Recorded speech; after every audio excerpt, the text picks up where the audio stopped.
সুপ্রিয় শিক্ষার্থীরা, আসসালামু আলাইকুম। আজকে আমরা বিজ্ঞান নবম শ্রেণীর অনুসন্ধানী পাঠের দশম অধ্যায়।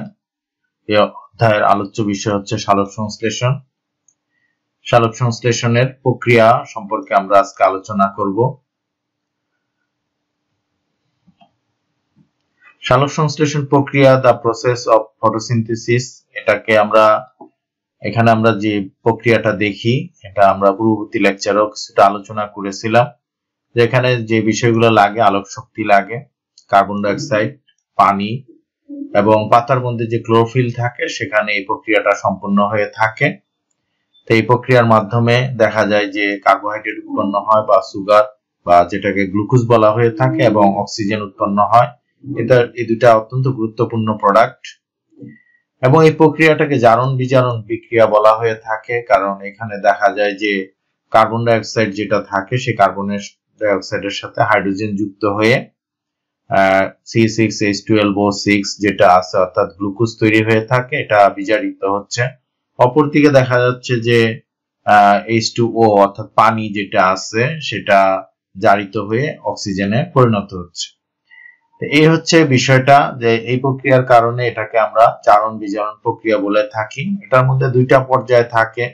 একটা আলোক পর্যায় অর্থাৎ যেখানে সূর্যের আলো অবশ্যই লাগে, সেটাকে আমরা আলোক নির্ভর পর্যায় বা লাইট ডিপেন্ডেন্ট পর্যায় বলে থাকি।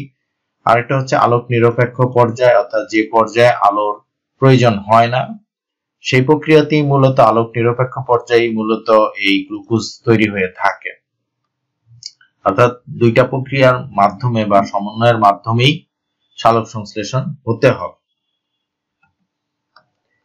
এইখানে আমরা প্রথম যে বিষয়টা আলোচনা করব সেটা হচ্ছে আলোক নির্ভর পর্যায় বা লাইট ডিপেন্ডেন্ট ফেজ, এবং এই ধাপে মূলত সূর্যের আলো প্রয়োজন হয়। এই প্রক্রিয়া দেখা যায় যে আলোক শক্তি যেটা আছে সেটা রাসায়নিক শক্তিতে রূপান্তরিত হয়, এবং এই রাসায়নিক শক্তি দুইটা হচ্ছে এটিপি এবং NADPS, এই দুইটাকে আমরা রাসায়নিক শক্তি বলে থাকি। এই দুইটা তৈরি হওয়ার জন্য সূর্যের আলোর প্রয়োজন হয়ে থাকে।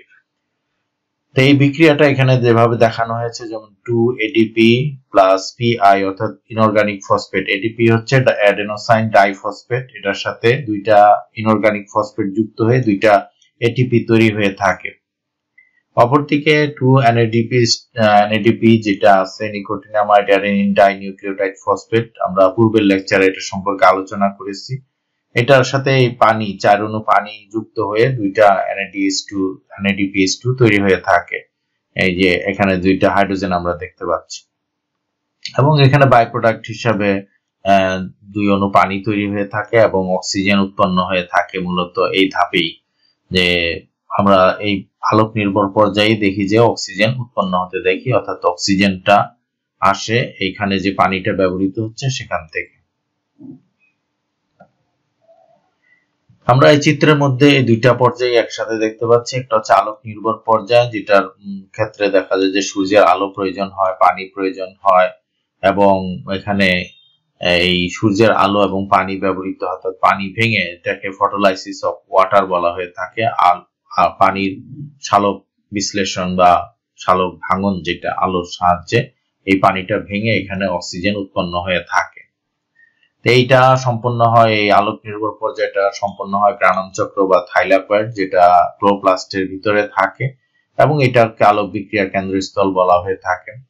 ক্লোরোপ্লাস্টের ভিতরে যে তরল পদার্থটা থাকে সেটাকে আমরা স্ট্রোমা বলে থাকি, এবং এই স্ট্রোমাতেই মূলত অন্ধকার বিক্রিয়া বা যেটা অন্ধকার পর্যায় বলা হয়ে থাকে, অর্থাৎ যেখানে আলোর প্রয়োজন হয় না।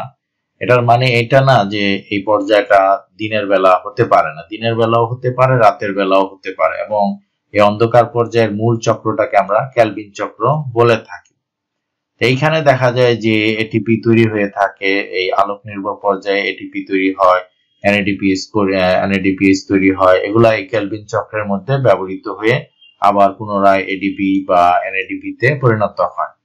অর্থাৎ এই উপাদানগুলা এটিপি এবং NADPH যে রাসায়নিক শক্তিটা আছে, এটা ক্যালভিন চক্রের মধ্যে ব্যবহৃত হয়ে থাকে, এবং এইখানে দেখা যায় যে কার্বন ডাই অক্সাইড মূলত ব্যয় হয়ে থাকে এই ক্যালভিন চক্রের মধ্যে, এবং এখান থেকে আমরা শর্করা বা গ্লুকোজ পেয়ে থাকি।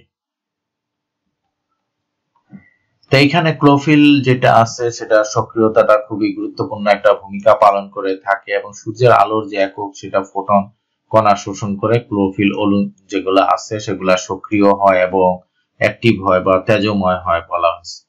এখানে আমরা ফটোলাইসিসের কথা বলি। ফটোলাইসিস হচ্ছে যে সক্রিয় ক্লোরোফিল অণু পানিকে বিয়োজিত করে বা পানিকে ভেঙে অক্সিজেন, হাইড্রোজেন এবং ইলেকট্রন উৎপন্ন করে থাকে। এই প্রক্রিয়াটাকে আমরা ফটোলাইসিস বলে থাকি। এটা আলোক পর্যায়ে সংঘটিত হয়ে থাকে। অক্সিজেন পাতার পত্ররন্ধ্র দিয়ে পরিবেশে নির্গত হয় বা বের হয়ে আসে।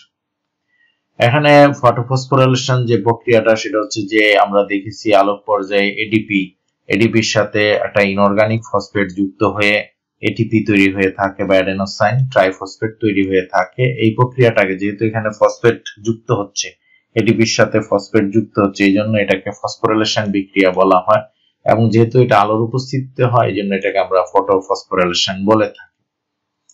আলোক পর্যায়ের আরেকটা গুরুত্বপূর্ণ বিষয় হচ্ছে যে NADPS তৈরি হওয়া। এখানে NADP যেটা থাকে সেই NADPটার সাথে হাইড্রোজেন যুক্ত হয়ে NADPS তৈরি হয়ে থাকে।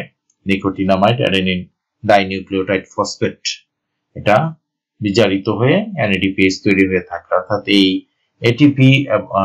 ATP এবং এই NADPS এটা মূলত অন্ধকার পর্যায়ে আলোক শক্তি রাসায়নিক শক্তি হিসাবে কাজ করে থাকে।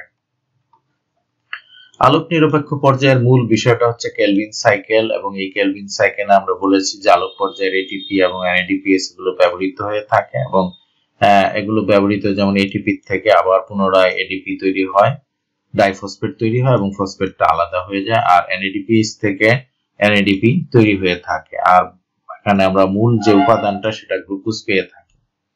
আলোক নিরপেক্ষ পর্যায়ে আলোর কোনো প্রয়োজন হয় না, সেই জন্য এটাকে নিরপেক্ষ পর্যায় বা অন্ধকার পর্যায় বলা হয়। এটা ক্লোরোপ্লাস্টের স্ট্রোমা অর্থাৎ ক্লোরোপ্লাস্টের ভিতরে যে অর্ধতরল পদার্থটা থাকে সেখানে সংঘটিত হয়।